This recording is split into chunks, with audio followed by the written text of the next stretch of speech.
It's a real honor to be invited to speak to your group. It's wonderful that your group provides so many services, adult and child programming, art workshops, hands-on community education, your lecture series, the Driftless Dialogue. I'm delighted to be included, so thanks again. Also, we just love to come and wander around the Driftless area, which is what we did today and part of yesterday too, so good to have an excuse to do that. Well, we're here to talk about my book, Wisconsin Rocks, a guide to geologic sites in the Badger State, published by Mountain Press Publishers. Before we get started, I do want to take a minute to thank my wife, Gail, who's over there in the second row. I would not be here, couldn't be doing this if it wasn't for all the invaluable help Gail's given me with ideas and research, coaching and managing, so thank you, Gail.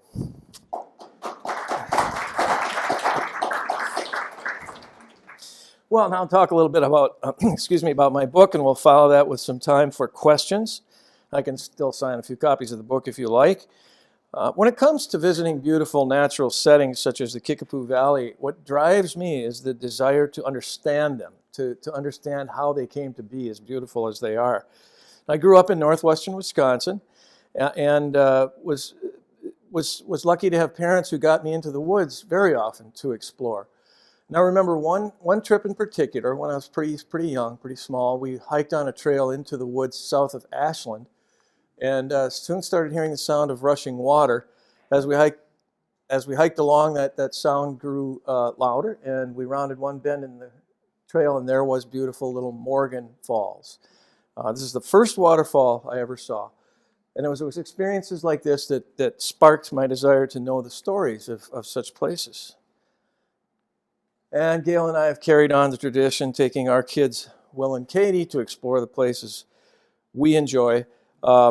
Since that photo was taken, I guess you can see we've all grown some, but it was these kinds of experiences that helped to shape my career as a science writer, and were in part the inspiration for the motivation for my two books, Wisconsin State Parks: Extraordinary Stories of Geology and Natural History, published by the Historical Society Press, and more recently, Wisconsin Rocks. It opens with a Wisconsin Bedrock Map, and this can help you to choose a part of the state that you want to visit if you know what sort of features you're looking for, such as the quartzite outcroppings like the Baraboo Hills, or the Blue Hills up north. Oh, I guess that's where they are. Or the long, high ridge of Dolomite on the eastern side of the state called the Niagara Escarpment, or the Central Sand Plain with its beautiful sandstone monuments. Also, being essentially the first page in the book, this is just a very handy reference. Another helpful feature is this regions, also among the first pages in the book, is this regions map. It shows you how the sites are distributed among 5 regions: the Lake Superior region, Northern Highlands, Eastern Ridges and Lowlands, South Central, and right here in the Driftless area. Then once you've picked a region, you can go to the beginning of that section, say the Driftless area, and there's a more detailed map there showing exactly where the sites are located. And most of these section opening pages also have a rock column describing the rock layers that are deep under the ground. Another handy reference is this time scale. Another reference in the introductory section in the first pages is this geologic time scale. And it includes the different eras and periods that make up the Earth's total 4.6 billion year history, such as the Precambrian, the first 4 billion years, then the Cambrian, a time when the seas that hosted life began to host life, and the evolution of life invaded the area. And it includes these important geological events and processes in the Wisconsin region. They're keyed to the time frame. So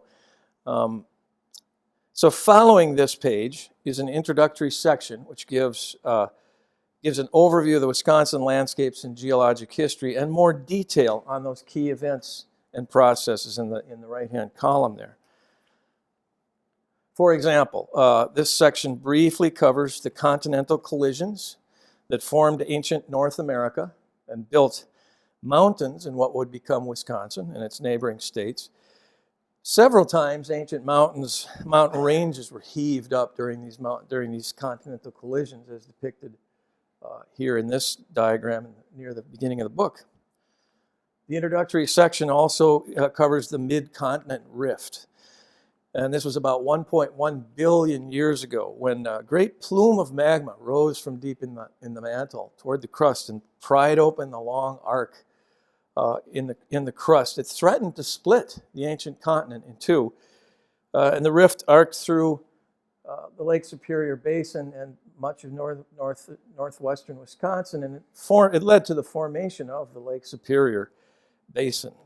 Around the time of the rift, a feature called the Wisconsin Dome was being formed. Now, all of north central Wisconsin, I highlighted in this color here, this orange or red or whatever that is slightly elevated or dome-shaped. It's probably as a result of the rift and the processes that halted the rift, which involved some compression of the Earth's crust, led to this mounding up, very slight. This has played a major role in how certain land features have been shaped by erosion in that part of the state. The introduction goes on to describe how major faults or cracks caused by earthquakes affected the landscape. In some areas, these faults created high cliffs as one section of the crust was heaved up against another section of the crust. This waterfall was, which we'll revisit in a minute, flows over the Douglas Fault in far northwestern Wisconsin. And finally, this section, this section also describes how invading ancient seas first laid down thick deposits of sandstone. Later, seas hosted a greater and greater variety of life forms whose remains formed limestone on the seafloor, which then underwent chemical reactions to be converted to dolomite. This is a harder, more resistant cousin to limestone. Layers of sandstone and dolomite eventually covered the whole state, totaling thousands of feet thick in some areas. And finally, in the introductory section, it covers the Quaternary period, when the glaciers covered most of Wisconsin, but not all of it, as we all know, for thousands of years, slowly shaping much of the state's landscape. So now let's go to the geologic sites themselves. They're divided among the 5 regions of the state, each of which gets a section in the book. And the sites are clearly numbered from 1 to 52, which makes them very easy to find. We'll take a quick tour of the regions, and in each region we'll explore one site a little more in depth and then touch on a few of the others just to give you a feel for what the book includes. We'll start in the Lake Superior region up here in the far north. In Patterson State Park, and it's famous for Big Manitou Falls, which you saw a minute ago. Wisconsin's highest waterfall, 4th highest waterfall in the eastern half of the country, I believe. It's our most dramatic display of the Douglas Fault, the event that occurred about 900 million years ago when after the mid-continent rift had been halted and a continental collision to the southeast compressed the crust. And the Douglas Fault lies on a line along which a massive basalt, more than 1 billion years old, was heaved up over much younger sandstone to the south of the fault. North of the fault, sorry. The result was this escarpment. It's 165 feet high at Big Manitou Falls. Downstream from the falls in Patterson State Park is this beautiful exposure of sandstone from the Precambrian era. So some of this sandstone is hundreds of millions of years younger than the basalt that's so high above it in the falls. This is Little Manitou Falls, also in Patterson. By the way, how many of you have been to Patterson State Park? Quite a few, so I'm not telling you anything new.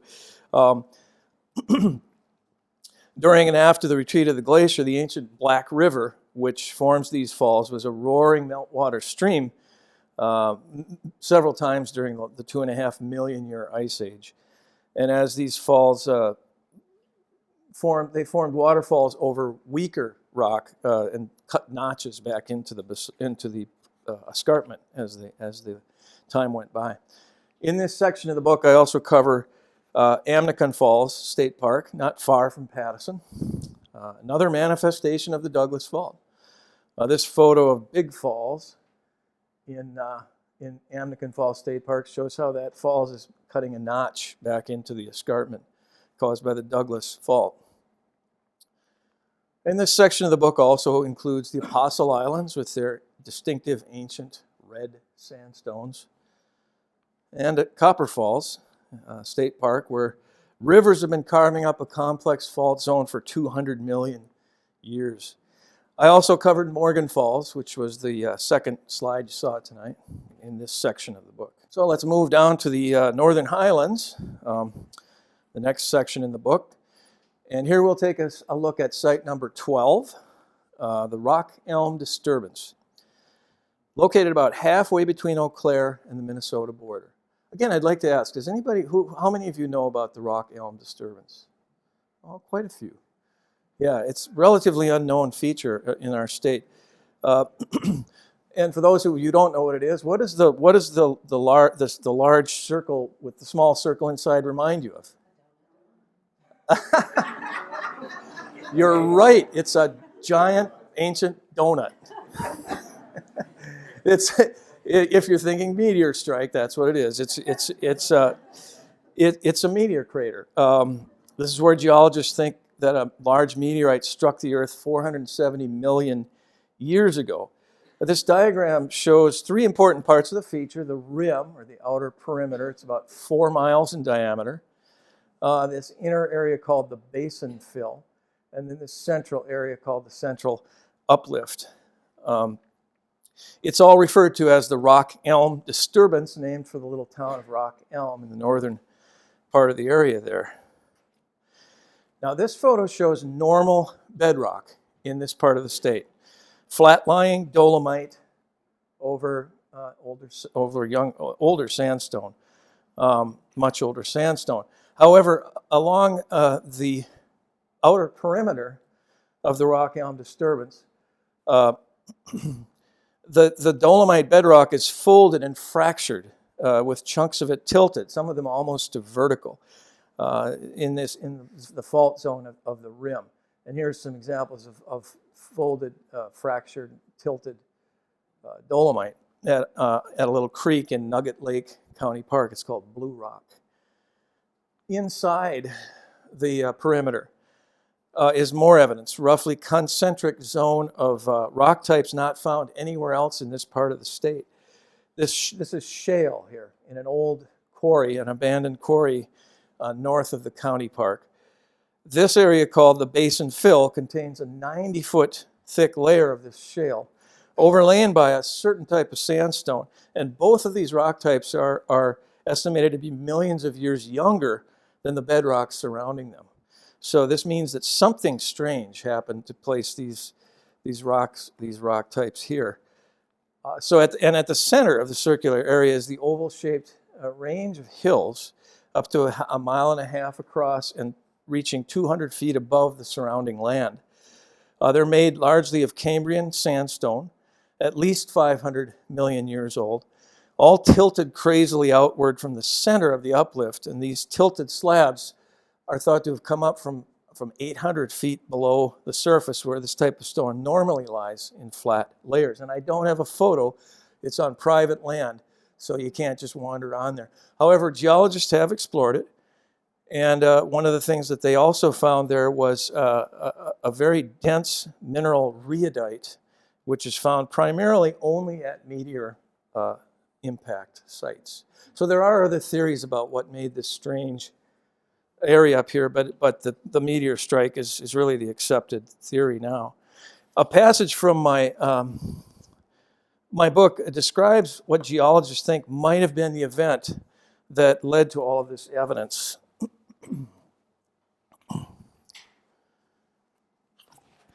Let's see, a shallow sea was still in place when the meteor struck. Scientists estimate that the meteor estimate the meteor to have been 560 feet in diameter, traveling at 67,000 miles per hour when it hit, blasting a hole nearly 4,000 feet deep and 4 miles across on a sea floor. With the explosive energy of 63,000 Hiroshima-sized atomic bombs, the blast would have vaporized much of the seawater and flattened everything within 45 miles of its center. Shortly after the collision, a slurry of seawater, mud, and pulverized rock blown up out of the center sloshed back into the crater, and the central area of the crater rebounded, pulling up rock from deep below to form that central dome. And the Northern Highlands section of the book also includes, covers 10 other sites, including the Dalles of St. Croix, an interstate park with its famous potholes, Willow Falls in a state park northeast of Hudson, Dells of the Eau Claire County Park east of Wausau, where a rare exposure of ancient volcanic rock called rhyolite was polished for thousands of years by glacial meltwater, and the famous waterfalls of Marinette County, the far northeastern part of the state, where rivers flow over hard ledges created by a mountain building process about 1.8 billion years ago. So the next section of the book covers the eastern ridges and lowlands, so named for its ridges and lowlands. For example, this, obviously, you know, the Dore Peninsula is a big high ridge. The lowland adjacent to it contains Green Bay, the Fox River Valley, Winnebago, and then there's another highland here and another lowland. So it's a pattern. For example, the site we'll stop at to explore in depth is just a few miles south of Green Bay here on the escarpment, the Niagara Escarpment. And it's called Fonferrix Glen. Site number 23, a deep, narrow canyon cut by Bower Creek, which flows over the escarpment there at that cliff. At the head of the glen, the creek, this is the Niagara Escarpment, as I said. When the stream flow is high, it makes a really nice waterfall. Downstream of this cliff in the glen is one of Wisconsin's few stone arches, this one being 40 feet high to the bottom there, and then 5 feet thick at the top with a span of 14 feet. You can see that the middle section here has been eroded much more than the lower section and the section over it, which forms the arch. This middle layer is a different kind of rock that was weakened by seeping groundwater that froze and expanded during winter months over many centuries. And Bower Creek did its part too, flowing against that area and eroding it away for centuries. Eventually creating this alcove, which kind of collapsed and formed this arch of much harder stone above. This section of the book covers 10 other sites, including Peninsula State Park with its famous Dolomite cliffs and wave-cut caves, the Cherney Maribel Caves of north-central Manitowoc County, created by groundwater dissolving the dolomitic bedrock. A whole series of caves here were exposed by streams that gushed through the valley as the glacier was melting away. Not far from there, Ledgeview Nature Center near Chilton is a wonderful environmental education facility. If you ever get a chance to go to Ledgeview, you should go. It's just really a great little place. Features sinkhole caves and this amazing abandoned quarry that represents many millions of years of deposits of plant and animal remains on an ancient sea floor. And the Milwaukee Public Museum with its famous displays on geology of eastern Wisconsin, including this life-size diorama of a coral reef, one of the first reefs on the planet, according to geologists, right here in Wisconsin. The next section on the book covers the driftless area, but we're going to save the best for last. We're going to go instead to south-central Wisconsin. This section is largely centered on the Baraboo Hills. I'm sure most of you, or all of you, know what that is, this canoe-shaped outcropping of quartzite. Covers 11 sites, including Parfrey's Glen, site number 49 on the south flank of the Baraboo Hills. I bet just about everybody in here knows Parfrey's Glen. It's one of the many little canyons carved by torrents of meltwater flowing off the retreating glacier and then further by more recent catastrophic floods. And it contains loads of evidence of the dramatic geologic processes that occurred here. For example, on the trail into the glen, you encounter outstanding examples of conglomerate, these rounded pieces of quartzite, little stones and boulders cemented into sandstone. 500 million years ago, the Baraboo Hills were islands in the Cambrian Sea. So this conglomerate serves to indicate that nearby presence of a sea cliff, a cliff on one of those islands in the sea. And the cliff was battered by storm waves that tore loose pieces of rock, dropped them into the surf, and tumbled them there for decades or centuries, rounding them off, and then they eventually became cemented into sandstone. Here's another exposure. This is just amazing. Look at all the layers of conglomerate here in Parfrey's Glen. The ancient cliff from which these stones came is still there. It lies to the west of the trail into the glen, or behind this wall that you see here. It's buried under hundreds of feet of sedimentary rock and soil. Other signs of the dramatic flooding and carving of the glen are those gigantic boulders back in the end of the glen there, near the head of the glen. These were torn loose by catastrophic floods, dropped here by flood waters. Another clue is the existence of potholes high up on the wall of the canyon. This partial pothole up here is at least 10 feet across. And as you probably know, when ancient streams were roaring through the area, they formed eddies or whirlpools that would capture boulders and rocks and whirl them ferociously for decades or centuries until they literally drilled holes into this hard rock. Look at where it is on the wall, way up there. And that means that at the time that it was formed, the stream bed was up there at that level. Since then, a succession of brutal torrents of floodwater have cut this glen deeper and deeper, making it the hauntingly beautiful place that it is today. Other sites covered in south central Wisconsin include the well-known Wisconsin Dells and the Devil's Lake State Park, as well as Observatory Hill, a mass of ancient volcanic rock surrounded by much younger types of sedimentary rock. The site was often visited by the great explorer and environmental writer John Muir when he was young. The site also includes, this section of the book also includes Abelman's Gorge, the dramatic exposure of Baraboo quartzite here in an old quarry north of Devil's Lake. A great place to hike. I highly recommend it if you haven't been there. In that quarry, or near that quarry, you find Van Nuys Rock. This is an ancient remnant of two distinctly different layers of rock that got mashed together during the formation of the Baraboo Hills. And this is where the renowned University of Wisconsin geologist Charles Van Nuys formulated some principles of structural geology based on what he observed to explain what he observed. The section of the book also includes Gibraltar Rock, a 300-foot cliff of resistant sandstone in a range of hills across the river, or let's see, I guess that's across from Wisconsin River, across from Merrimack on the Wisconsin River.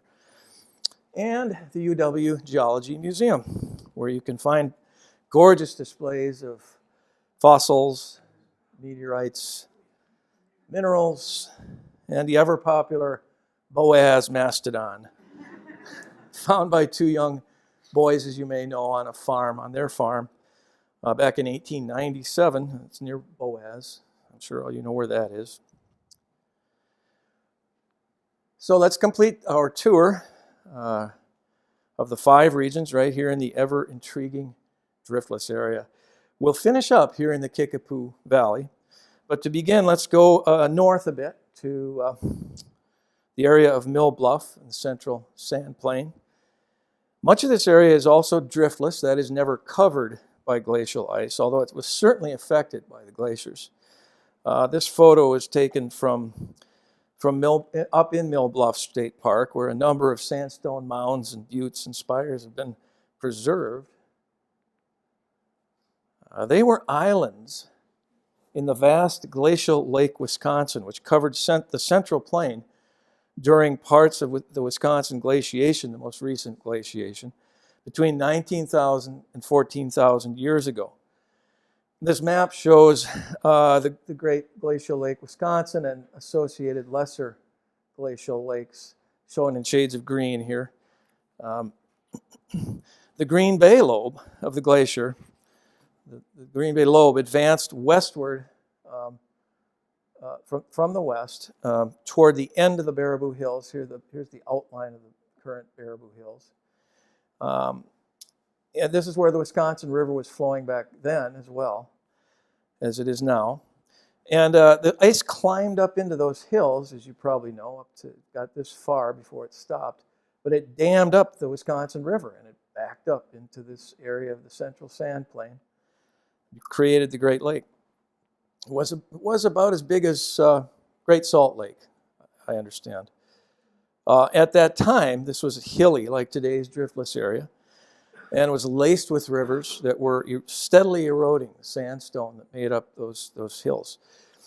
And since then, it was. But then, after the glacier moved in, it was drowned by the Great Lake, by the glacial lake. And that glacial lake sat there in the deep freeze for 3,000 years or so. Its waves and currents further eroding the sandstone and eventually leveling the hilly land into a flat lake bed, and leaving the more resistant mounds and buttes, which stood as islands in those waters. And the story of how this lake drained, if you haven't heard it, is really exciting. Like all glacial lakes, it was held back partly by dams that were made mostly of ice and loose morainal material. And when the climate warmed and the ice began to melt, those dams weakened. And at some point, the key dams holding this lake back, which were right there at the dells and then down here closer to the hills, to the Baraboo Hills, they gave way, and the resulting flood was catastrophic.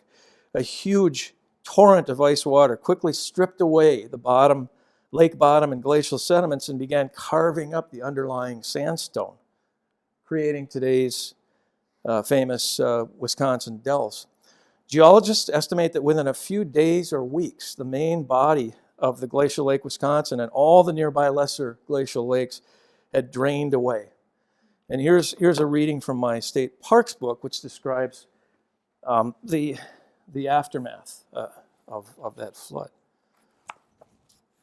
Within a heartbeat of geologic time, the vast body of water that had lain for at least 3,000 years in the central part of Wisconsin was gone. Within a few weeks, the famous gorge of the Wisconsin Dells was created, along with the similar dramatic features that we see in some of the area's state parks, such as Mirror Lake and Rocky Arbor. The torrent of icy lake water had hauled gigantic amounts of sand and gravel down into the Wisconsin River Valley. And to the northwest lay a vast, mucky plain where the lake had been, its rocky islands now standing mute as scattered spires, crags, and buttes. And those scattered buttes and crags, once islands in the Great Glacial Lake, now grace the central sand plain as a set of features collectively referred to as castellated mounds. And that's the name of site number 32 in my Wisconsin Rocks book.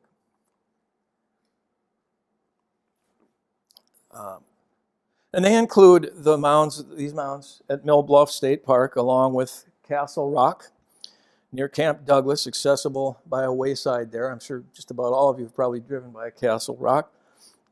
Rocha Cree in a state park 16 miles east of Necedah.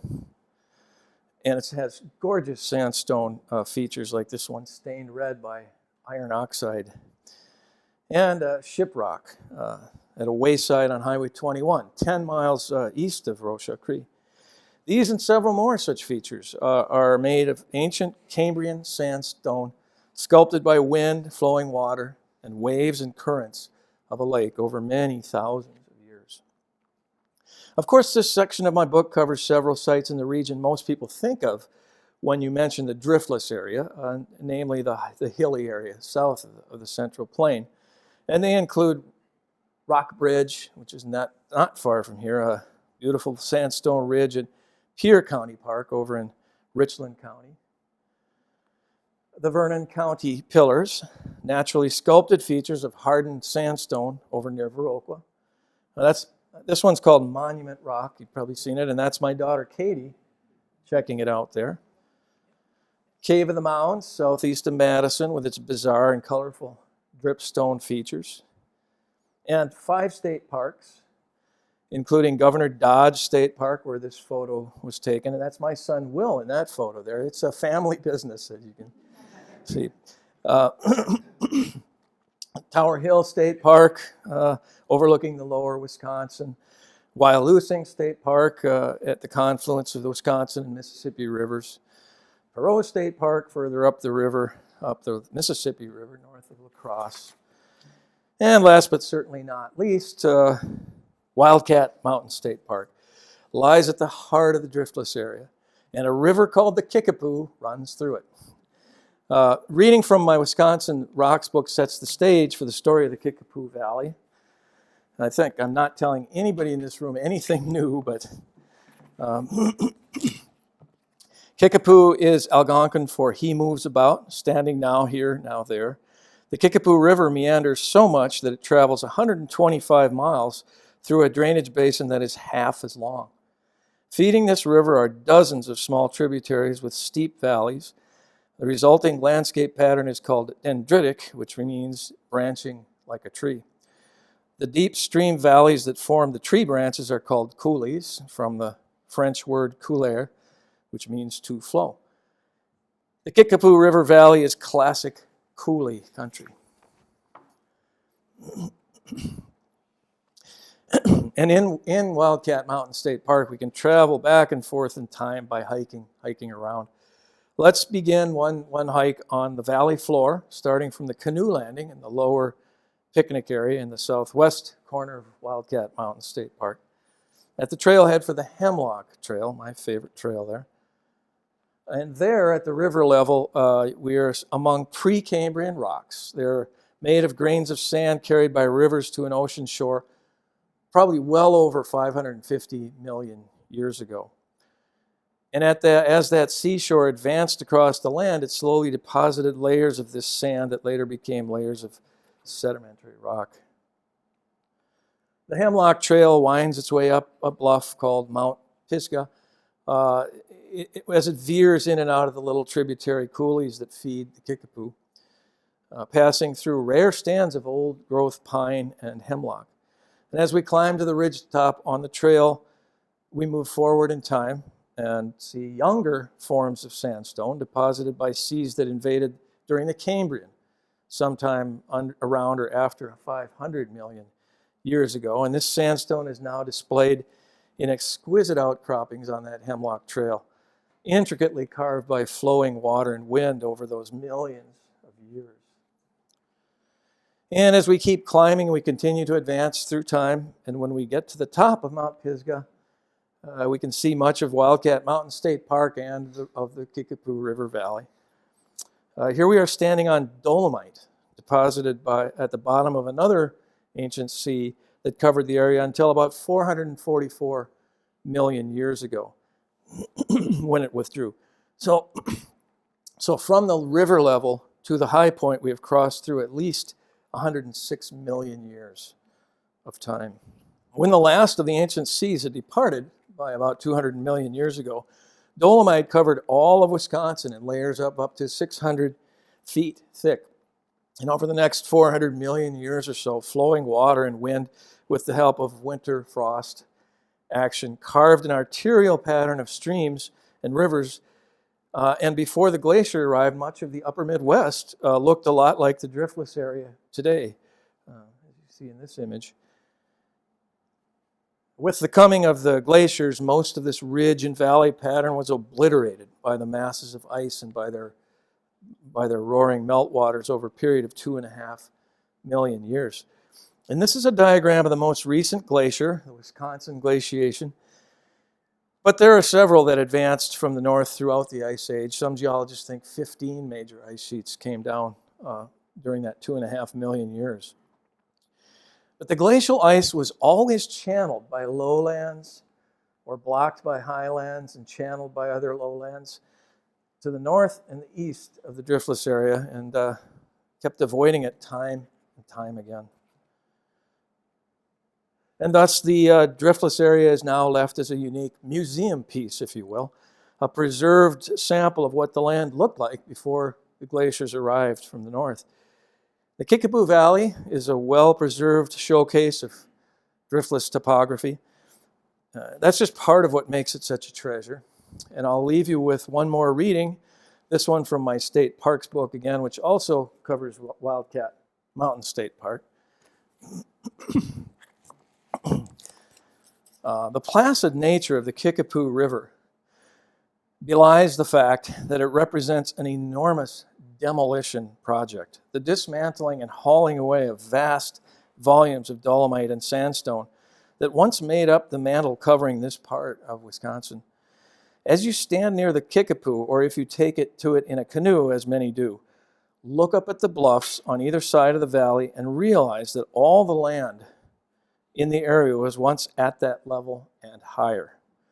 It took around 400 million years for countless streams to carve an immense arterial system into the ancient bedrock. And I can clearly remember the day when I was struck by the enormity of this demolition process that formed the driftless area. As I stood at that canoe landing and looked up, gazed along the ridgetop across the river there, some 350 feet above the water. And that's what inspired the writing and much of the writing that I did in this book about the driftless area. And that's what I hope to share with my readers in my book, a sense of the enormity and the complexity of the timeless processes that shape marvelous landscapes such as the Kickapoo River Valley. Thank you.